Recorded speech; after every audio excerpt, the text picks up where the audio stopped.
एक बात इस प्रकरण में हम आपको बता दें, आजकल सब दुनिया बड़ी दुखी है। भगवान से विमुख होने के कारण, शरणागति को स्वीकार न करने के कारण, भगवान के प्रति, गुरुजनों के प्रति, माता पिता के प्रति सद्भाव न होने के कारण अपने ही कर्मों से दुखी है। कोई दुखी करने वाला है नहीं।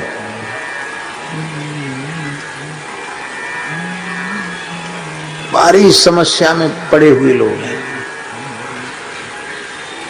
और लोग पूछते भी, महाराज हम बहुत परेशान हैं, कुछ बता दो हमको, ठीक ठाक हो जाए, बढ़िया हो जाए।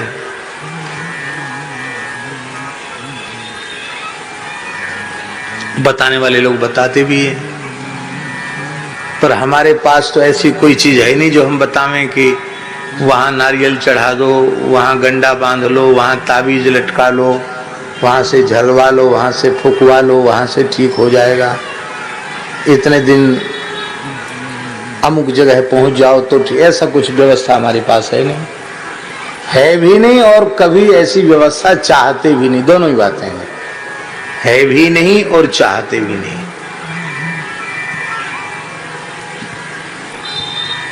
हमारे पूज्य गुरुदेव श्री पहाड़ी बाबा महाराज बड़े विलक्षण महापुरुष थे, सिद्ध पुरुष थे, महान योगी, समर्थ सिद्ध पुरुष तो वे थे ही। अनेक दिव्य शक्तियां उनके पास थी। एक बार हमसे बोले कि एक ऐसा प्रयोग है, प्रतिष्ठा होगी, बहुत मान्यता होगी। अच्छा, तो बोले वो कोई ऐसी वैसी चीज नहीं, सामान्य प्रयोग है। और एक प्रयोग उन्होंने हमको बताया, ऐसा प्रयोग करो तो ऐसा हो जाएगा। ठीक है, धूना पर, और हम जाके साष्टांग किए तो बस मेरी तरफ देखा और देखते ही बोलना शुरू कर दिया उन्होंने। इंद्री द्वार झरोखे नाना, तांता सुर बैठे कृथाना, आवत देखें विषय बिहारी, तुरते जहीं कपाट उघारी, रिद्ध सिद्ध बहु प्रेरे भाई, बुद्धि लोभ दिखावे आई, होई बुद्ध जो परम स्यानी, तिन तिन चितैन अनंत जानी। भगवान की प्राप्ति में विशुद्ध ज्ञान और भक्ति की प्राप्ति में सिद्धियां बाधक हैं। क्या होगा? प्रतिष्ठा सूक्री विष्ठा, बेकार बेकार। इस सिद्धियों के चक्कर में पड़े हुए लोग नरकों में जाते हैं। आग रोक दिया, पानी रोक दिया, उससे क्या फायदा हो गया? 10-20 हजार आदमी आ गया, कुछ पैसा चढ़ गया, उससे क्या फायदा हो गया?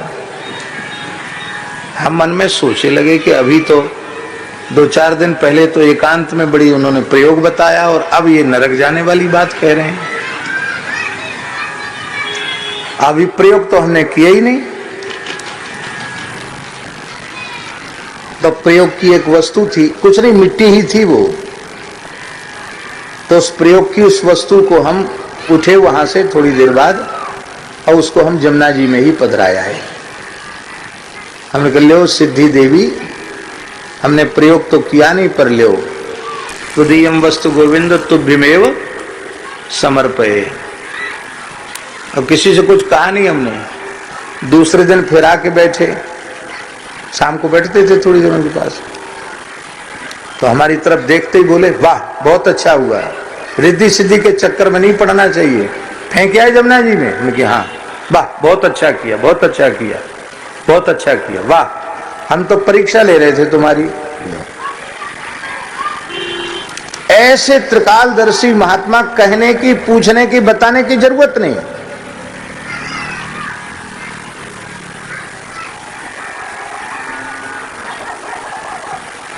तो आज हम लोग पीछे पड़ते हैं साधु बनने के बाद कि हमको कोई चमत्कार हो जाए, हमको कोई सिद्धि हो जाए। स्वामी रामतीर्थ जी का नाम सुना है आपने? शान शाह राम, स्वामी रामतीर्थ, पंजाब के थे। अब तो इस समय वो पाकिस्तान में चला गया, उस समय पंजाबी था। हैं? अच्छे विद्वान भी थे। तो स्वामी रामतीर्थ जी गंगा किनारे टहल रहे थे। उसी समय एक सिद्ध आया, सिद्ध था वो। बोले स्वामी जी यहाँ कैसे घूम रहे हो? बोले हमको पल्ली पार जाना है, नौका के प्रतीक्षा में है, नौका आएगी तब जाएंगे इसमें बैठ के। अरे बोले किस बात के महात्मा हो, कपड़ा रंगा लिया, पहन लिया कपड़ा। अरे महात्मा तो उसको कहते हैं, अग्नि जल पवन सब पर अधिकार हो, उसको महात्मा कहते हैं। वो खड़ाऊ पहने थे महाराज, कमंडल हाथ में था उनके, खटपट करते हुए गंगा जी पे ऐसे चल के चले गए जैसे कोई जमीन पे चल के जाता है। सिद्ध था वो गंगा जी पे चल के चला गया। बाढ़ की गंगा जी, पल्ली पार खड़ा हो गया। थोड़ी देर में नौका आई, राम तीर्थ जी बैठ गए नौका में, पल्ली पार गए। अब वो सिद्ध पीछे पड़ा था कि इसको चिढ़ाएंगे। राम तीर्थ जी तो राम तीर्थ जी थे, तो नौका के पास ही वो सिद्ध खड़े थे। तो उन्होंने तुरंत अपनी झोली से 2 पैसा निकाला कि उसका किराया नौका था। नौका कितना किराया था? पार उतरने का 2 पैसा। तो उन्होंने 2 पैसा निकाला अपनी झोली से राम तीर्थ जी ने, और उस सिद्ध के सामने नौका वाले माझी को देकर कहा, लो। उनको तो दिया, और सिद्ध की तरफ देखकर कहा कि तुमने कठोर तपस्या करके पानी पे चलने की सिद्धि प्राप्त की, उसकी कीमत 2 पैसा है। कितनी कीमत हो सिद्धि की? कितनी तपस्या की होगी कठोर, तुमने तब पानी पे चलने की सिद्धि प्राप्त की। वो काम 2 पैसा से हो गया। 2 पैसा से जो काम हो गया उसके लिए तपस्या क्यों करनी?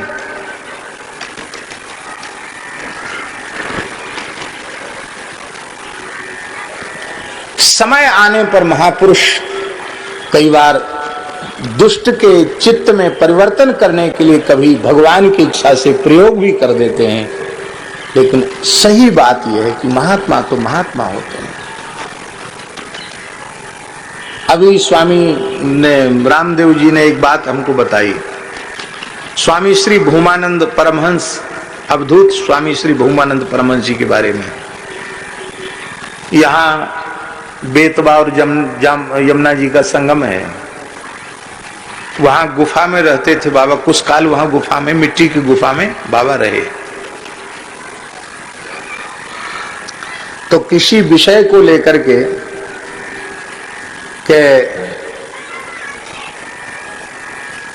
अवधूत स्वामी बहुमानंद जी से इस विषय पर हम लोग प्रश्नोत्तर करेंगे, शास्त्र को चर्चा करेंगे। इस भाव से परम पूज्य श्री रोटी राम बाबा सिद्ध पुरुष और श्री परशुराम जी महाराज, वो भी इसी क्षेत्र के महापुरुष थे। ये दोनों महापुरुष गए जिस गुफा में बाबा श्री पूज्य स्वामी श्री भूमानंद जी महाराज विराजते थे, गए और जाकर खूब आवाज लगाई। और भूमानंद जी समझ गए कि ये लोग जो है प्रश्नोत्तर करने आए हैं, तो कुछ बोले ही नहीं। थे गुफा में, बोले ही नहीं, कुछ नहीं बोले।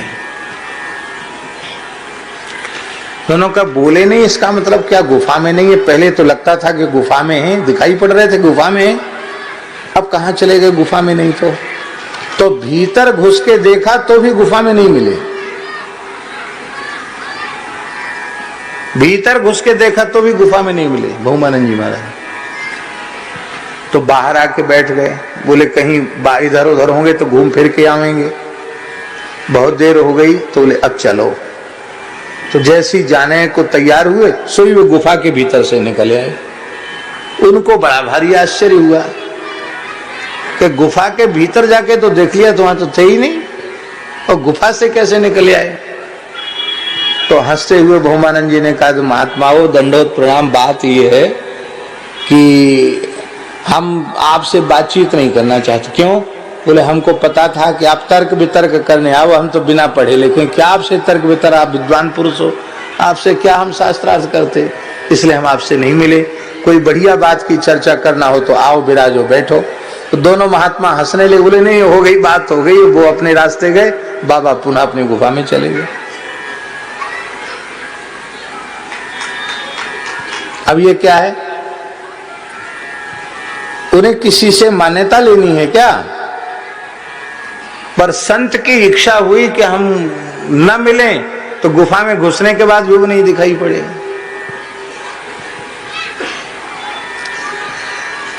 इधर सौराष्ट्र में एक जगह एक महात्मा थे रामानंद संप्रदाय के, उनका नाम था श्री रामदास जी महाराज। त्यागी बाबा लोग कहते थे उनको, बहुत अच्छे संत थे। वो ऐसे विलक्षण महात्मा थे कि राजा साहब दर्शन करने आए रामदास जी महाराज का। उन्होंने कहा राजा आएगा फिर तो लोग कहेंगे कि राजा साहब आए तो तमाम जनता आएगी, भीड़ आएगी यहाँ। तो बाबा जी जिस आसन पर बैठ के भजन कर रहे थे उसी आसन पर बब्बर शेर बन के बैठ गए, बब्बर शेर। और जैसे ही राजा आए उनके साथ सेवक युवक थे, निकट जैसे आए हा करके उन्होंने दहाड़ मारी, पूरा जंगल कांप गया। तो राजा के साथ कर्मचारी भागे वहां से। उस जमाने में घोर जंगल तो था ही, चले गए। जब दूर जा गए तो क्या देखा वहां शेर कोई नहीं, बाबा जी बैठे, लेकिन राजा आया नहीं, वापस चला गया। तो हमने नहीं देखा उनको, पर हमने प्रामाणिक लोगों से सुना है कि कभी वो वहां होते तो दिखाई नहीं पड़ते, कभी सर्प और कभी सिंह।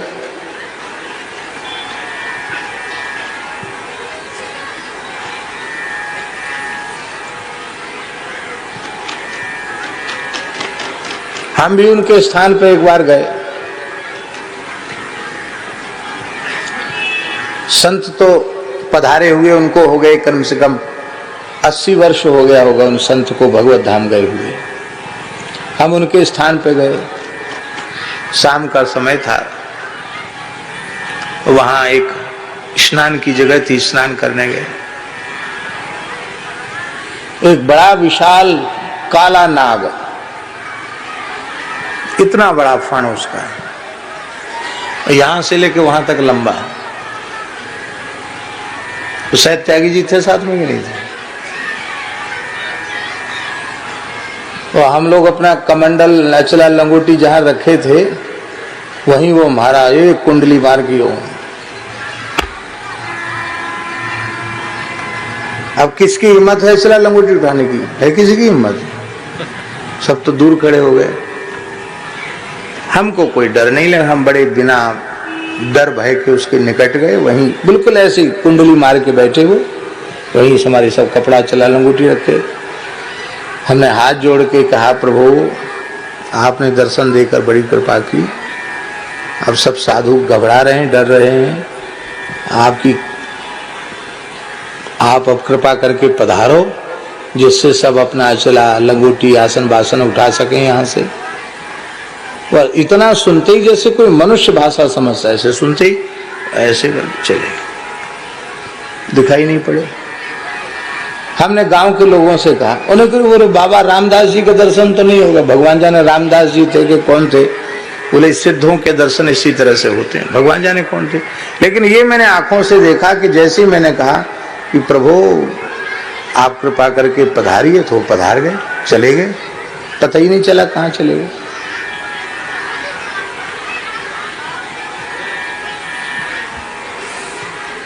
पर ये सिद्धियां कोई मंत्र तंत्र जंत्र की नहीं होती हैं, ये भगवान का नाम जपते जपते जपते जपते हैं।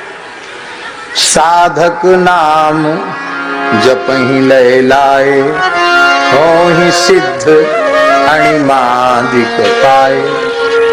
पर उनका वे प्रयोग नहीं करते हैं, सीधी सी बात है।